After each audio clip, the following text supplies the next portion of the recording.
जय हिंद दोस्तों, वंदे मातरम। मैं आपका अपना मोहंती यादव आज आपके लिए लाया हूँ सेप डायटिस सीरीज का 11वां भाग। पिछले 10 भागों में मैंने आपको 1892 में सेप डायटिस के जन्म से लेकर के सन 1918 में प्रथम विश्व युद्ध की समाप्ति तक के सारे इवेंट्स आपको बताए थे कि किस प्रकार सेप डायटिस बड़ा हुआ, उसने आर्मी ज्वाइन की और एक टैंक मैन के रूप में उसने किस प्रकार प्रथम विश्व युद्ध में भाग लिया। दोस्तों, जैसा कि आपको पता है कि प्रथम विश्व युद्ध में जर्मनी की बुरी तरह हार हुई थी और एक हारे हुए देश में का मोरल ऑलरेडी डाउन होता है और लोगों में बहुत जल्दी अफवाहें फैल जाती हैं। इसी समय जर्मनी में अर्थव्यवस्था बुरी तरह फैल गई और जर्मनी के एक प्रमुख राज्य बावेरिया के एक नेता कुर्ट आइजनर ने बावेरियन पार्लियामेंट में बावेरिया को सोशलिस्ट और डेमोक्रेटिक रिपब्लिक घोषित कर दिया। इसके तुरंत बाद ही आइजनर ने एक इंडिपेंडेंट सोशलिस्ट पार्टी ज्वाइन कर ली और बावेरिया में एक डेमोक्रेटिक गवर्नमेंट की स्थापना की।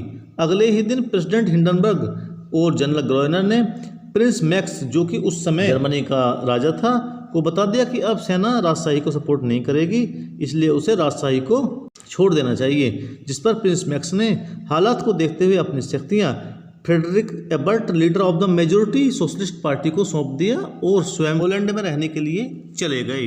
इस प्रकार जर्मनी से राजशाही का अंत हो गया। इसी बीच में फ्रेडरिक एबर्ट और जनरल ग्रोइनर के बीच में रिश्ते घनिष्ठ हो गए, लेकिन दूसरी तरफ यह मांग उठने लगी कि सेना के सभी रैंकों को समाप्त करके एक पीपुल्स मिलिशिया की स्थापना की जाए। यह जर्मनी में बढ़ते हुए कम्युनिस्ट के प्रभाव को दर्शाता है, लेकिन सैन्य अधिकारी इस बात के लिए तैयार नहीं थे और ऑल जर्मन कांग्रेस और सोल्जर्स काउंसिल इस बात पर ही जोर दे रही थी कि सेना के सभी रैंकों को समाप्त कर दिया जाए।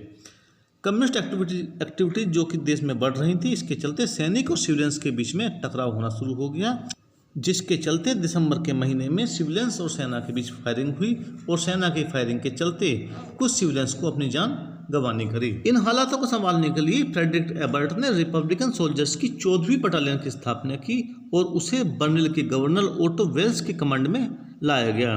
लेकिन एक हारे हुए देश जो कि ऑलरेडी बिखरा हुआ है, वहाँ की परिस्थितियाँ अलग होती हैं। अलग अलग forces, police forces, naval division और पैरामिलिट्री फोर्सेज अलग अलग तरह से बिहेव कर रही थी और एक दूसरे के साथ पूरी तरह से कोऑपरेशन के साथ काम करने की हालत में नहीं थी। इसी नॉन कोऑपरेशन के चलते यह फोर्स इफेक्टिव नहीं हो पाई। दोस्तों, इसी आपाधापी में जर्मन कम्युनिस्ट पार्टी ने 6 जनवरी को एबर्ट गवर्नमेंट की समाप्ति की घोषणा कर दी और बर्लिन की सार्वजनिक इमारतों पर उसके सशस्त्र कम्युनिस्ट सदस्यों ने कब्जा कर लिया और एक हड़ताल बुलाई। लेकिन बर्लिन की केंद्रीय सरकार ने सरेंडर नहीं किया, क्योंकि डिफेंस मिनिस्टर नॉक्स ने पहले ही शानदार काम करते हुए कील को रिस्टोर कर लिया था। इसी दौरान 12 दिसंबर 1918 को जनरल वॉन मिल्कर और उसके सुपरिटेंडेंट जनरल वॉन मॉर्गन एक डिसीजन पे पहुंचे कि युद्ध के बाद देश के जो हालात थे, ऐसी कंडीशंस में अगर कंट्री को बचाना है तो एक डिसिप्लिन्ड फोर्स की ज़रूरत है और इसके तहत उन्होंने 3 वॉलंटियर्स की राइफलमैन कंपनी और एक आर्टिलरी बैटरी को रेज किया, जिसका बेस सोल्ज-कोल्टेन वेस्टफालिया में बनाया गया। दोस्तों, ये सभी सैनिक वॉलंटियर्स थे, जिनमें से काफ़ी सारे सैनिक फ्रंट सोल्जर्स थे जो कि फर्स्ट वर्ल्ड वार में लड़ चुके थे, जबकि बचे हुए स्टूडेंट्स बैकग्राउंड के थे, जिनका मानना था कि देश को कम्युनिस्ट प्रभाव यानी कि बोल्शेविज्म से बचाया जाना चाहिए।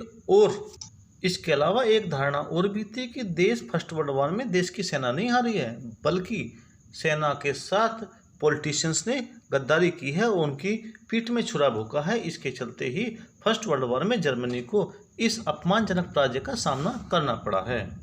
दोस्तों, इन कंपनीज ने स्ट्रॉन्ग ट्रूपर्स के लाइन पर काम करना शुरू कर दिया और ये पूरी तरह से इफेक्टिव और डिसिप्लिन्ड कंपनियां थीं।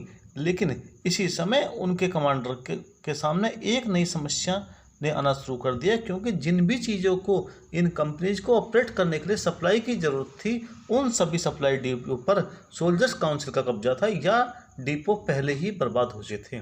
दोस्तों, उनके कमांडर ने इस प्रॉब्लम को कैसे समाप्त किया और इसके बाद जर्मनी के आने वाले भविष्य में इन कंपनियों का क्या रोल रहा, इसके विषय में मैं आपको अगले भागों में बताऊंगा। वीडियो को ज़्यादा लंबा ना करते हुए दोस्तों, मैं वीडियो को यहीं पर समाप्त करता हूं।